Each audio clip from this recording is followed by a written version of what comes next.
Stephen Tong seorang biasa. Sejak umur 3 ayahnya mati. Tidak ada uang. Tidak pernah ada kemampuan sekolah di luar negeri. Pasti kalah sama orang lain. Saya seorang anak biasa. Umur 3 piatu. Tapi akhirnya saya yang tidak pernah sekolah teologi di luar negeri. Saya bikin sekolah teologi di luar negeri. Dan yang masuk sekolah teologi yang saya pimpin di Amerika. Di dalam 10 tahun. 183 mahasiswa yang sudah lulus S3 jadi murid saya. Di mana ada orang seperti ini di dunia? Ada. Di Jakarta. Namanya siapa? Stephen Tong. Kekuatan besar, uangnya banyak, kayanya luar biasa. No. Saya tidak ada uang ke luar negeri. Beli tiket khotbah di luar negeri tahun 1969 bulan Desember. Saya berangkat ke luar negeri untuk ketiga kalinya. Pertama kali tahun 1968 Agustus ke Singapura. Kedua kali saya beli tiket ke luar negeri 1969 ke Singapura, lalu ke Switzerland, lalu ke Jerman, lalu pergi lagi ke Italia, baru pulang Indonesia. Pertama kali pergi luar negeri, tiket murah karena hanya Singapura. Meskipun waktu itu saya susah dapat visa. Saya tunggu 3 bulan baru dikasih visa boleh ke Singapura. Sudah ke Singapura 1 minggu khotbah selesai saya pulang, tidak boleh pergi lagi. Mesti tunggu 3-6 bulan lagi. Karena waktu itu saya stateless. Saya seorang tidak ada warga negara. Maka saya susah keluar. Dan sesudah itu saya sudah keluar. Saya pernah mendapatkan visa ke Switzerland, sekolah teologi, bagian penginjilan. Lalu pergi ke Jerman, mengunjungi beberapa gereja Indonesia. Pergi ke Austria dan pergi ke Italia. Baru kembali Indonesia. Kali ketiga saya ke Taiwan. Waktu itu tidak ada yang dukung tiket. Saya waktu mau pergi, orang bilang Stephen Tong diundang bikin KKR di Taiwan. Saya dengan gentar minta Tuhan, bagaimana pergi? Uang dari mana? Alkitab di sini kalimat Yesus Kristus berkata, aku tahu segala pekerjaanmu, maka aku buka pintu yang tidak bisa tutup. Aku tahu bahwa kekuatanmu tidak seberapa. Waktu itu saya kekuatan tidak seberapa. Tidak ada uang. Sudah umur hampir 30, tidak bisa beli tiket. Tetapi Tuhan berkati hati saya. Engkau pernah simpan uang, kumpul uang, beli satu Rolex kan? Oh iya, saya punya. Saya waktu masih muda sangat senang arloji. Semua tahu saya suka arloji. Waktu umur 28, saya kumpulin uang, akhirnya saya beli Rolex pertama. Rolex itu bukan otomatis. Rolex itu yang paling sederhana, tapi Rolex. Saya senang. Di Malang, saya kumpul uang, saya beli Rolex itu. Saya baca Rolex Precision. Precision berarti sangat tepat. Memang Rolex sangat tepat. Terkenalnya tepat sebagai kronometer. Tapi tidak otomatis. Saya tidak ada uang lebih banyak, saya beli. Itu setengah mati saya kumpulkan uang. Beli satu Rolex. Saya pakai. 2 tahun kemudian saya diundang pergi mengabar Injil di Taiwan. Tapi tiketnya ratusan dolar. Bagaimana ya? Saya kalau jual Rolex mungkin bisa beli untuk pulang pergi 1 bulan. Tapi pulang pergi kalau 1 bulan tiketnya $670. Kalau pergi lebih dari 1 bulan disebut tiket tahunan. Kalau tahunan $960. Maka saya pikir kalau saya pergi saya tidak beberapa kekuatan ini. Aku mengetahui engkau tidak mempunyai kekuatan yang tidak seberapa. Saya bilang, kalau saya pinjam uang dari gereja, nanti pulang dari Taiwan, saya kembalikan uang juga boleh kan. Tapi mama saya sering katakan, jangan biasa pinjam uang. Lebih baik makan garam, tapi tidak pinjam uang. Dari pinjam uang, makan bakmi.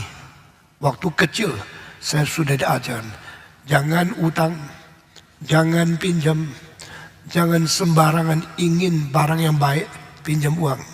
Ingin makannya enak, pinjam uang. Sekarang saya bocorkan satu rahasia, engkau mungkin tidak percaya. Dari SMP sampai SMA, saya sekolah 6 tahun di Chonghua High School di Surabaya. Waktu sekolah 6 tahun itu, kalau minum, lapar, pergi minum teh di kantin. Saya terus terang, 6 tahun itu saya cuma pernah minum teh 3 kali. 3 gelas dengan uang sedikit selama 6 tahun.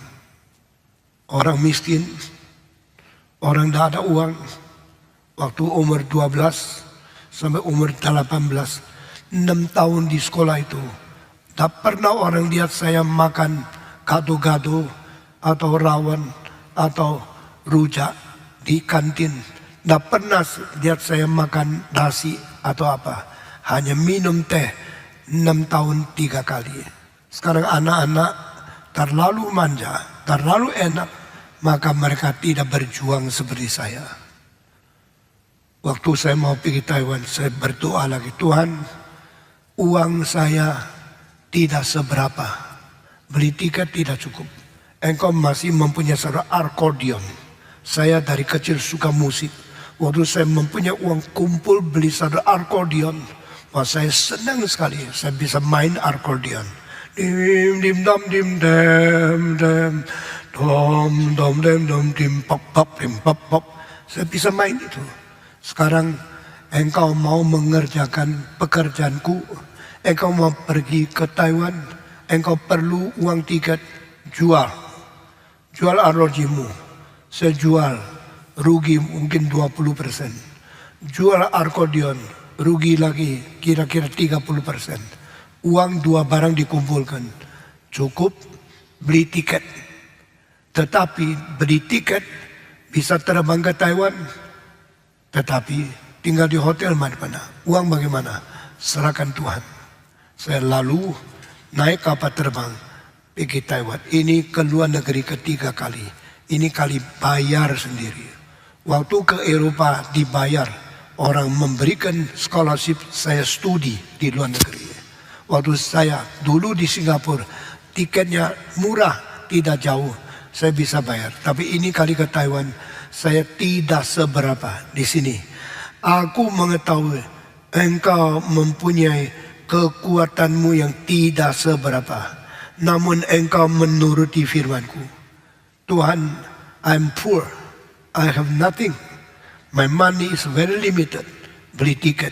Simpan, takut hilang tiket itu. Ini seperti hidupku. Seperti nyawaku. Simpan baik-baik. Akhirnya saya berangkat. Sudah naik kapal terbang. Sampai di Taiwan. Ternyata diatur 27 kota KKR. Pendeta Indonesia yang diundang terus diatur kebaktian KKR 27 kota di luar negeri. Cuma saya, adakah yang diundang ke luar negeri di kesempatan 27 kota bikin KKR? Saya luar biasa, saya tidak pernah datang ke Taiwan. Tapi begitu datang penuh, kota Taipei penuh, kota Taichung penuh, kota Hsinchu penuh, kota Tainan penuh, kota Kaohsiung penuh. Ribuan orang. Saya tidak ngerti kenapa. Stephen Tongkok begitu hanya 1 malam sampai di situ sudah terkenal di seluruh Taiwan. Saya tidak ngerti. Tuhan yang kirim mereka datang mendengarkan kota saya. 27 kota, yang paling sedikit hampir 1000, yang paling banyak hampir 4000. Mendadak nama saya terserah sudah menjadi disiarkan di seluruh Taiwan. Semua orang Kristen mengetahui seorang Tionghoa dari Indonesia namanya Tang Chonglong, Stephen Tong. Khotbahnya menarik. Ribuan orang datang terus menerus. Karena apa? Aku mempunyai kekuatan tidak seberapa. Hanya satu Rolex, hanya satu akordeon jual. Akhirnya Tuhan bekerja buka pintu yang besar. Tidak ada orang bisa tutup. Pintu kalau Tuhan tutup, tidak ada orang bisa buka. Ini semua kalimat saya alami sendiri. Saudara-saudara, selesai KKR 4 hari dikasih uang berapa? Cilaka. Cuma dikasih uang $100. Kebaktian paling besar cuma dikasih $100. Yang paling kecil $20. Lalu 27 tempat dikumpul-kumpul. Cukup kembali uang tiket tidak? Kira-kira cukup, tambah sedikit lagi. Waduh, saya sekarang pikir lagi.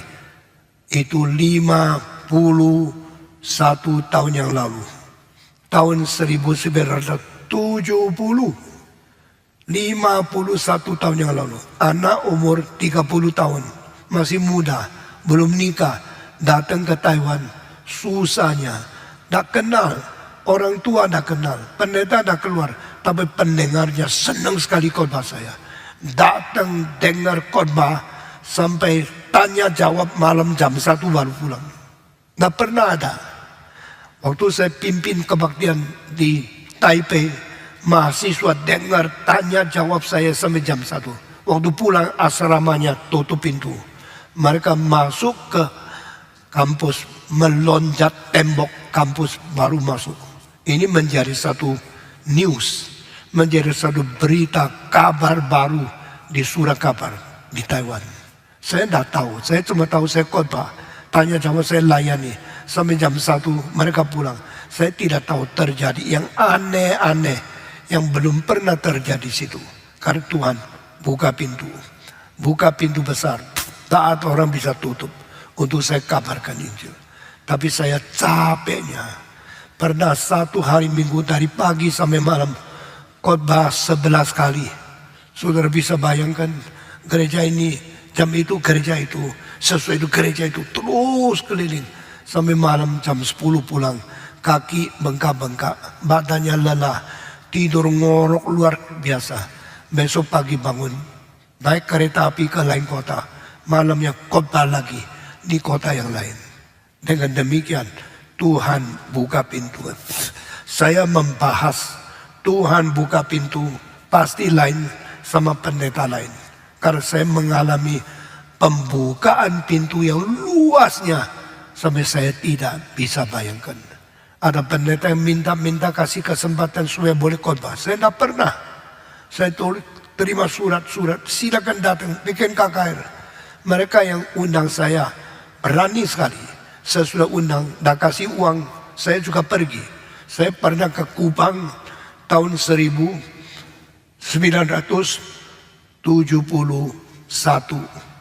Khotbah di Kutang, 6 gereja yang paling besar. Setelah khotbah pulang, dikasih uang.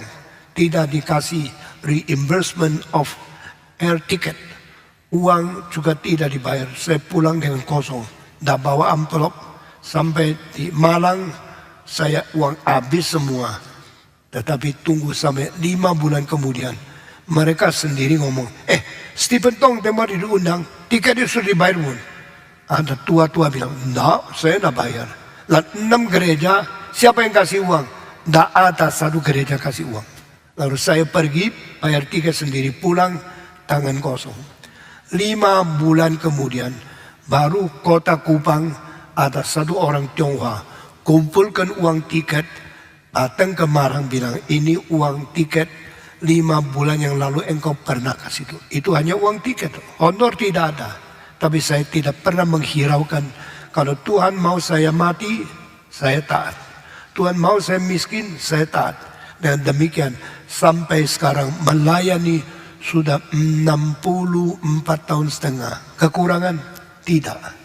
Lalu Rolex saya bagaimana? Sudah dijual. Waktu pulang, beli berapa buku? 4 dus. Lalu saya masuk di Surabaya, sudah lewat Tuana, baru naik bus ke Malang mengajar di saat. Tuhan pimpin saya, hidup saya banyak mujizat.